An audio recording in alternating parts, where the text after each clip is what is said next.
all my life. Been grinding all my life. Sacrifice, hustle paid the price. Want a slice, got to roll the dice. That's why all my life I've been grinding all my life. Look, all my life, been grinding all my life. Sacrifice, hustle paid the price. Want a slice. Yo, this is the FuelOrCrutch Podcast. We in the lab with none other than Boo Man Raheem Whitfield. This is his lab, so you know we just wanted to touch base today and just try something new, our own form of motivation, conversation, and trying to help the youth and whoever needs it. So this is the FuelOrCrutch Podcast. I'm Jamal Eubanks. And I'm Raheem Whitfield, aka also known as Booheem. All right, so jumping into it, we already got the name, so state your occupation. All right, well, I am I want to say a licensed barber, actually a master barber and a barbershop owner. So, all right, so you're an entrepreneur, got your own business going. Absolutely. Be 2 years come August. Started back in 2018, and we're in 2020 right now. All right. So what was the highest level of education you completed? So what did it actually take for you to become a licensed barber and to get your own shop? Yep, so a barber, I actually had to complete, I'll start from the beginning. It was a 2-year process for me. I had to go to community college, and at the community college, which was Madison College at MATC, and the first year was just a general class. They want a placement test, get you in some general studies, and my occupation, it wasn't a degree, it was a certificate, and my certificate was a 1-year program completion, and actually it took me a little bit more than that 1 year. I did 2 semesters, fall and spring, and I dropped out in my summer semester. I was right at the end, so I did about 85% of it, but I had to get a job and things of that nature, but I didn't give up. So later on, I went ahead and contacted one of the local barbershops, JP Hair Design, and I went in as an apprentice. So I made my process longer for me than it should have been, but I didn't give up on it, and my apprenticeship went from, about an extra 1.5 years when it should have been done. So I did like double the work that one person should have done, but that was on my behalf. But the main thing was I had to jump back in there and make it happen to be at this level of success that I am now, because you can't make it without the proper credentials backing you up. So. Shout out to JP's Hair Design. We know JP for a long time. So next question I want to ask is how important was education for you when you was younger, and then how has it changed as you got to become an adult? I think had I known the process of what education does for you, I probably would have took it more serious when I was younger. Meaning that reading skills and comprehension, writing essays, outlines, these are all attributes of learning that help you even structure your conversation when you talk to people. Learn, even if you had an argument with somebody, knowing how to have whatever the issue was brought up in the beginning of it, how to give facts and stay on task. I was thinking about that this past weekend. I was talking to one of my elders, a gentleman, and we had a little disagreement, but it wasn't bad. It was just, we had to get down to it. And I realized that the person that I was talking to wasn't as educated as I was. This person is somebody that never graduated high school, that dropped out and only had a GED. But I realized how I can focus on the conversation. I knew how to maneuver through the conversation more, and that person was more just going after each thing we say. And I'm I thought about saying, in essays you write things and then you got a conclusion.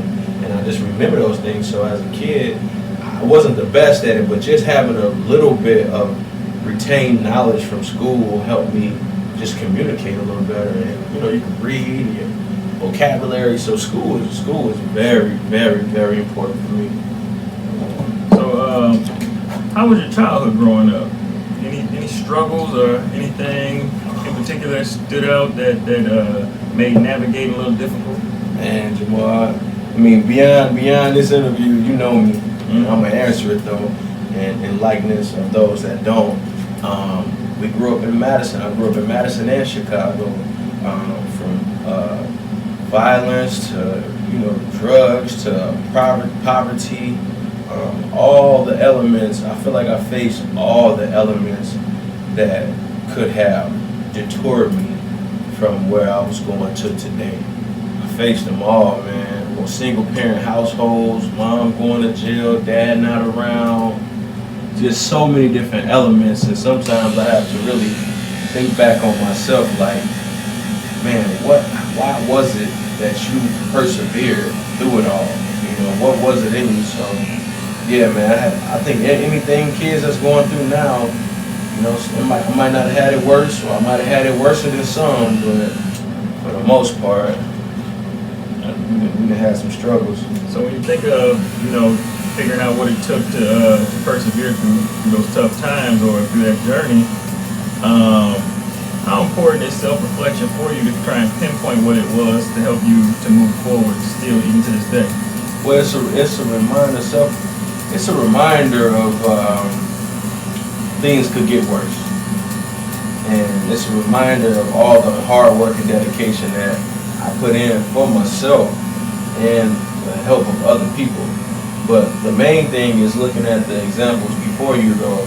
So even still, it's a reminder, like if I look at my mom and my father, I still see elements of them that they didn't master, that I had to master, and I can see why they're in the place they're in and I'm in the place that I'm in. So I self-reflect often, just a reminder to stay focused, man, and I don't downplay it, because a lot of those things help me build strength and help me build character, but for the most part of it, I don't want to put myself back in those positions, so if you've never been through nothing, you don't know how far you can fall. So that's what I look at.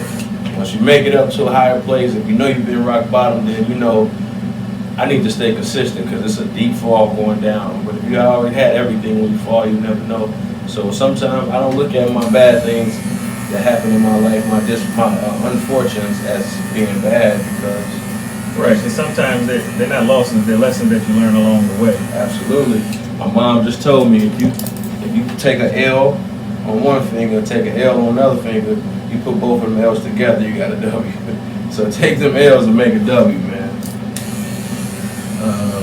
And to me, self-reflection is huge, and I don't think that I would have gotten to where I am in life either without the knowledge of self-reflection, or learning how, or just doing it throughout the process, because it's just, you're always learning, you're forever growing and learning as you age and mature. Right. And with that being said, self-reflection is something that for some reason we don't really grasp the concept of until we get older. But I feel like if it's that important, it's something that we need to start teaching our youth. Because, if you don't learn to self-reflect, you're going to continue to make the same mistake that you were making. Mm-hmm. And that's the thing. I think sometimes the youth feel like it's like you steady pointing out something bad that they didn't do. But it's not to point out something bad, it's just to get an understanding. There was this kid that knew he was messing up in school. And he came to my wife for prayer and said, I just need prayer. He was young, a little bitty young boy. So I could not be so disruptive in class and being mad at the teacher. And, he's asking for prayer because I believe his mom was making him. And he was like, okay, after we told him, but I had to tell him, I said, he just needs the acknowledgement of what he's doing wrong. And that's the reflection. That's why people want you to self-reflect, so that you can just acknowledge it. Because once you know that you're doing it wrong, when it happens again, you have the opportunity to talk to yourself and say, I know this was wrong in the first place. Now it's like more of a conscience. You can't give yourself an excuse like, I ain't know better. So when you self-reflect, and you done came from a place, or you done did something wrong, or some issues that's with you, whenever you can acknowledge those things, then there's no excuse when that same situation comes across again that you do the same thing. So that self-acknowledgement is what I think about self-reflection. So if you could go back in time and tell yourself something, let's say maybe 11, 12 years old, that you know now, what would it be? I could go back in time at 11, 12, I would say discipline and consistency. I would say consistency. Discipline, consistency, and sacrifice.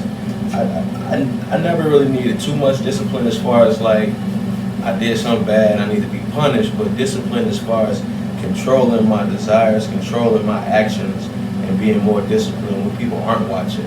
It's the little things that you let slip that end up being the biggest hindrance to you.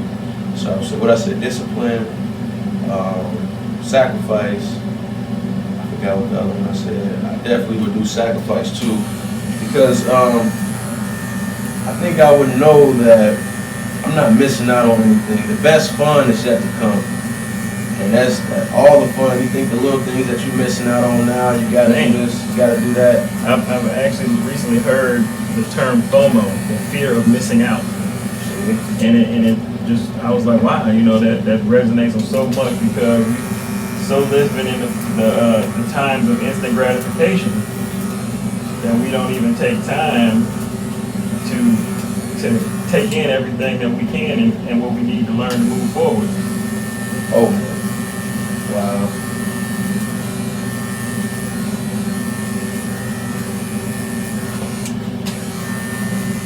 What do you do to help you relieve stress? So for me, and even before we started talking about all this, I wanted to put in the atmosphere that I'm a barber, but I'm a God-fearing man. And that's the one thing that eliminates all stress for me, because I can find the good out of everything through God. So as far as just the natural, as a person, just in the natural, not spiritual, but I'm always spiritual. Everything that's coming out of my mouth has to do something with God, but I'll make it more relevant for those that are yet to reach that channel or door in their life yet. But as far as to relieve stress, I think I don't know, man. I don't really know. I mean, I gym. I don't have any like workbooks or anything to read. Some people read. Some people play games, but I don't know. I think life itself, like outdoors or just being alone or playing ball, or I really don't. That's a tough one for me, because as of lately, I try not to really get stressed, man. When I'm stressed, I just put my hands in the air and say it's out of my control. Because if you stressed and you admit you stressed, you're gonna try to figure out, who's stressing you, or you're gonna put the blame off on something else, or why I'm stressed. But when my life gets real tough with bills and everything, I just know that I'm giving my honest 100% that I can do. And at that point, if it's out of my control, there's nothing I can do about it. And when I realize that kind of calms me down. Like, you doing what you got to do, and just keep the ball moving, because I don't like to acknowledge stress, man. I think stress ain't nothing but tension that's making you grow. Sometimes we can confuse it. When things get hard, ain't nothing but life or situations pulling you like a rubber band. A rubber band is meant to be stretched. It's not meant to be just sat there. So when times are getting tough and it's pulling you here, pulling you there, you're just growing and being used in the mass that you're supposed to be. So stress that's a tough one for me, because I think for me, I like to play basketball or play a video game, hang out with some friends, just to talk, have some conversations, to take your mind off of whatever's troubling you or stressing you. Talking to elders or to someone that you look up to, take their advice, because they might help you get a different perspective, might give you some encouragement or just some advice in general on what to do. So I have a lot of different avenues to try and keep my stress levels down. And with that being said, what is your views on mentorship? Mentorship has brought me a long way. I believe it's very significant, and more importantly, though, the mentee has to be strong enough and willing enough to listen too, and be sacrifice and be willing to receive a mentor. Mentorship, man, Go both ways. They go both ways, man. They go both ways. So you come to me with an issue, then I got a solution. And sometimes it might not be what you think it should be, or what it should sound like. And you can take it for, he don't know what he's talking about, because it ain't. But if you wise enough to say, man, I know this guy has made it somewhere, or this lady, because I know, girls get mentored too. And, man, that's just the best help that you can get when you ain't got nobody in your corner. I got a lot of mentors. Talking to you was one of my biggest mentors too, man, growing up, seeing you go to college. We coming up as little young high school students, you can break it down and show us the do's and the don'ts. It's up to us to listen, and also mentor. It's good to have mentors. We're not here they'll hold you accountable. We're not here to bash you though. Right, trying here to uplift and help make things better for you moving forward. Absolutely.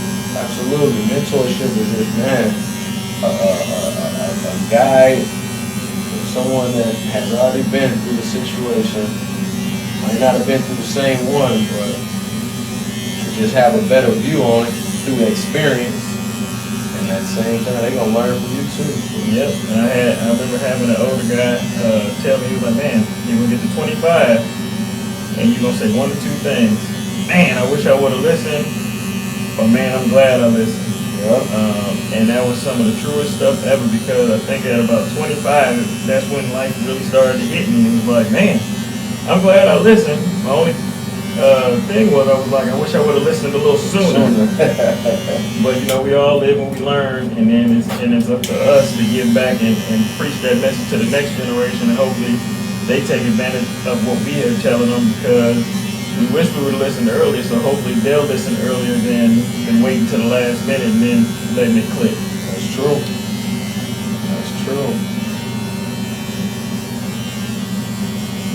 And what ways do you give back to the community? Okay, in what ways? So one of the main ways is, like I said, I'm a God-fearing man, and I give back by my leadership and my inspiration. That's one of the ones that I can say the most as of now, and being consistent in that, because you don't know how many people is watching. I got younger guys and siblings and extended families and friends, and it's important that my image and everything that I represent stays solid and of the things of God and of being, a positive influence. So right now, people don't understand how much their image is. I can go out right now and buy kids anything. I can buy them clothes, I can buy them, I can provide money, but what more important can you do instead of providing the physical is providing the mental and a vision, and the attributes of that. So beyond some of the back to school haircut events we have done, I've done some with JP and FuelOrCrutch. I did a back to school haircut situation with you and Dante, and those things are all good.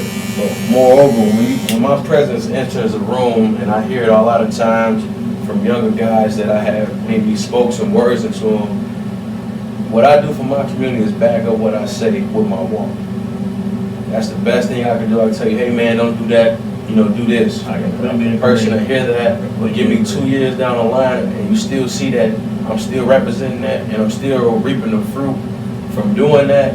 It stands more, my word stands more. So walking that straight path and leading by example, to me, right now, is my biggest attribute to influencing or giving back to my community, is leading by example and keeping myself accountable of everything that I produce, because I know people are watching. In the day and age now with this Facebook and Instagram, it's good about your image. I can't be out here telling people to do right, and I'm out here running the streets and doing this and that.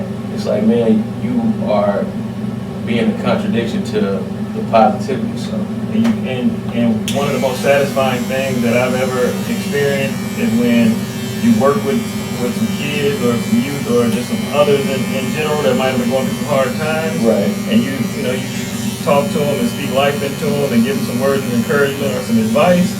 And maybe you run into them 2-3 years later, and they're just so appreciative and thankful for the time that you gave when you didn't have to, and they knew you didn't have to, and it just makes you feel like all the work that you're doing, no credit given or whatever the case is, but it's worth it.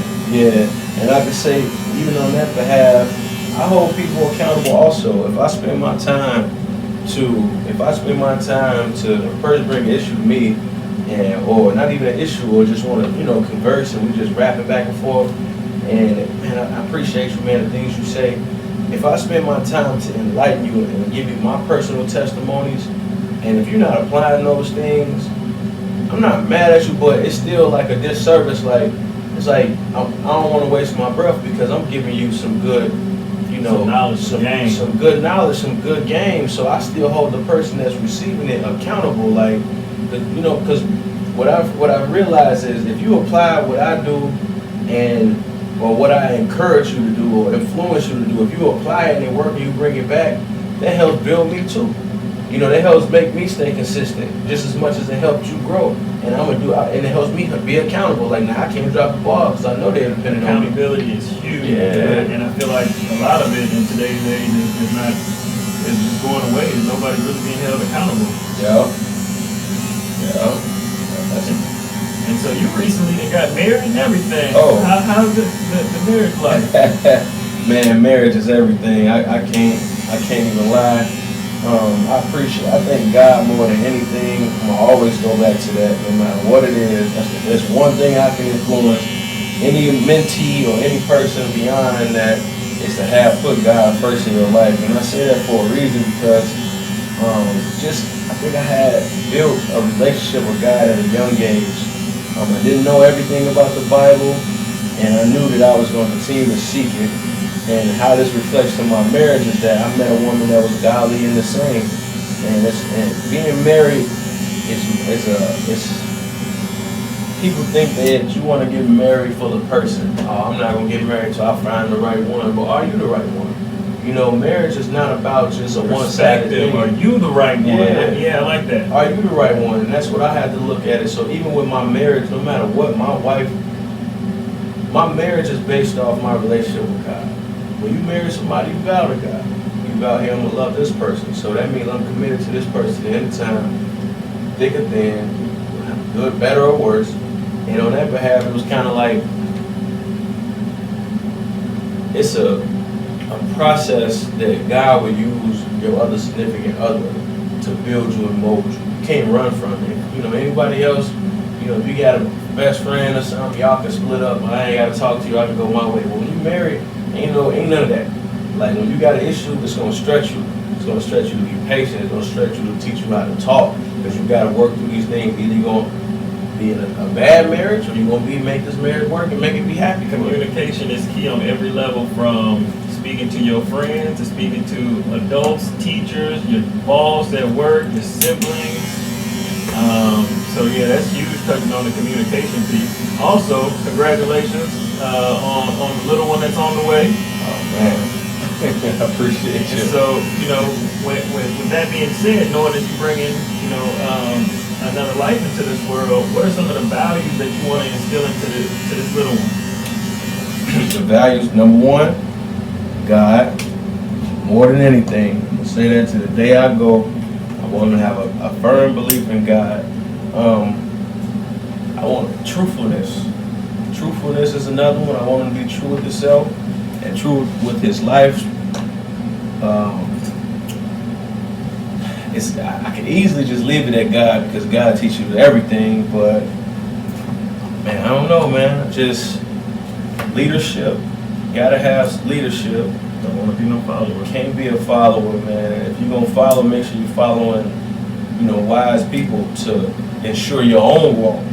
You know what I'm saying? I want them to have great discernment and encouragement. I want them to have courage to be able to know what's truthful and walk through his truth, stand on his truths, no matter what. If a friend or anybody else comes and say, hey man, hey, let's do this, let's do that. No, I have enough courage to know in your heart, if something is wrong, why do it? Everybody knows to a certain degree this is wrong.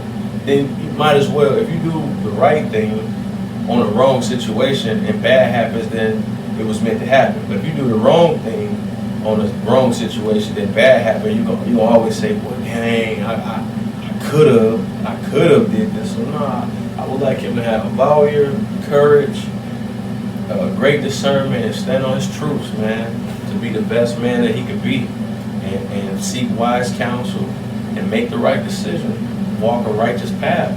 as much as you can. Lead by example.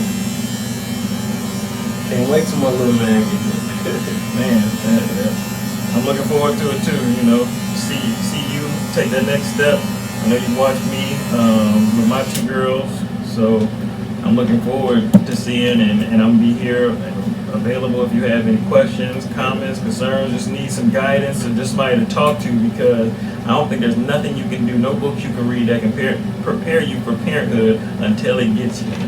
Because every child is different, and it's a joy though, it's a beauty. You're gonna have your good days, your bad days, but there's nothing better. That's just a blessing. Yeah, absolutely.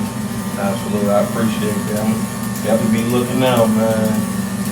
That's another thing too. Never be too proud. I'm not too proud to seek help.